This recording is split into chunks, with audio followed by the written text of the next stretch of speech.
नमस्कार सांग माने मु स्वागत करुछि आपण समस्त मो चैनल को। आज आम आलू एवं कुंदूर गोटे नुआ रेसिपी बनेबा जहाँकि बनेबा बहुत सहज एवं खाइबा पे मध्यम बहुत ही टेस्टी लगी थे। तो चलतु डेरी नक आज रेसिपी को स्टार्ट करवा। से मुझे किसी कुंदूरी नहीं, कुंदूरी को आप एमती सेप्रे काटी नेबे। आठी मु तीनोटी छोट छोट आलू को नहीं एमती छोट छोट खंड करके काटी नहीं आपण मैंने देखिपे।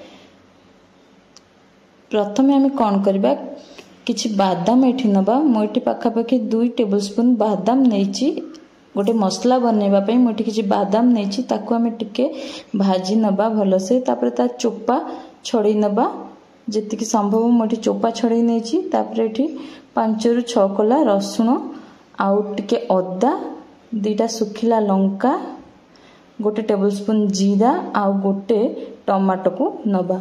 अल्प टिके पानी देकी या भल से ग्राइंडिंग कर नबा। एठी मु ग्राइंडिंग कर नहीं। एबे कौन करबा कड़ाई को गरम करबा। गोटे टेबल स्पून सोरिष तेल दबा। एथिरे आलू एवं कुंदूरी को आमे ऐड कर नबा। लूण हलदी आवश्यकता अनुसार पकई नबा। भल से मिक्स कर नबा। मीडियम फ्लेम रे एहा को टिके भाजी नबा। पाखापाखि 40% आमे एहा को भाजीबा।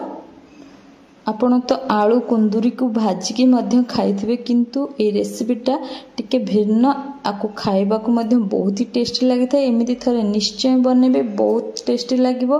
समस्ते आपको बारंबार खाइबा पे इच्छा करिवे। तो देखंतु आपको टिके मीडियम फ्लेम रे मैं हल्का भाजी नेली। एबे आमे आपको काढ़ी की साइड रे रखि नबा। एठी मु गोटे टेबल स्पून सोरिष तेल पकाउची। टिके जीरा पकई नबा।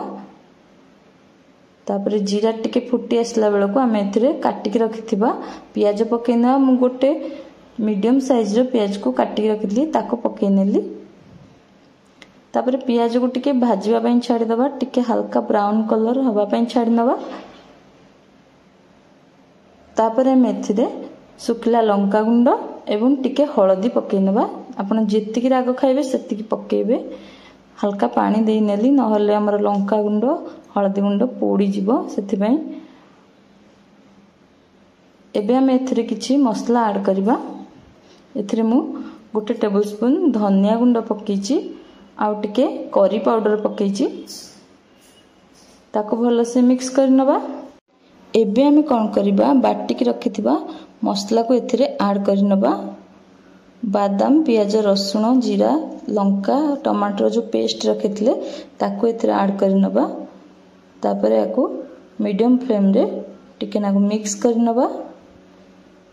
लो फ्लेम रे हमें याको कुक करबा। मसला टिके सिझिबा पय याको हमें छाडी दबा। टिके नाको सिझिबा पय याको छाडी दबा।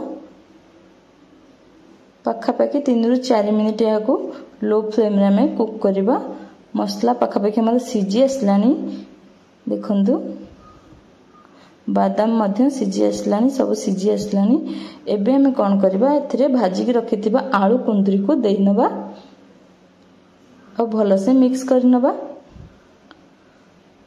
बहुत ही टेस्टी लगी था। आपण मान थरे निश्चय ट्राई करबे। सतरे खाइबा पे कुंदूरी नुआ रेसिपी बहुत बढ़िया लगी थाए। से मसला पानी जहाँ थिला मु ताको देई नेली। आपण जेतिकी पानी चाहुचंती सेतिकी पानी देबे।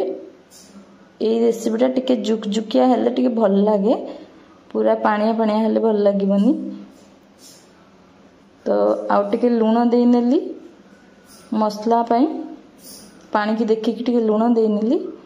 तापर याको घोड़े नबा कुक कर नबा मीडियम फ्लेम रे 15 मिनिट पई। हमर कुंदूरी एवं आलू एबे सिझी आसलानी रेडी ही गलानी। हमर ए रेसिपीटी बहुत सुंदर भाव रे रेडी ही गला। घरे तो समस्त को बहुत बढ़िया लगला। आपण माने मध्य थरटी निश्चय ट्राई करंतु। आपण को मध्य बहुत बढ़िया लागिवो। आपण या को भात सहित किंबा रोटी सहित मध्य खाई परबे। बहुत ही टेस्टी लगी थे कुंदूरी एवं आलू रो ए नुआ आइटम टी। या सहित बादाम रो जो पेस्ट दिया है बहुत टेस्टी लगी थे। गरमा गरम या को सर्व करंतु। आशा करूची आज वीडियोटी आपण समस्त को बहुत बढ़िया लगी थिबो। जदि भल लागी ताहले मो चैनल को निश्चय सब्सक्राइब करंतु। जीवा पूर्व मो वीडियो को निश्चय लाइक करंतु। पुणी देखाइबो नुआ एक वीडियो रे नुआ एक रेसिपी सहित सेति पर्यंत रहुची। पुणी थे देखा। धन्यवाद।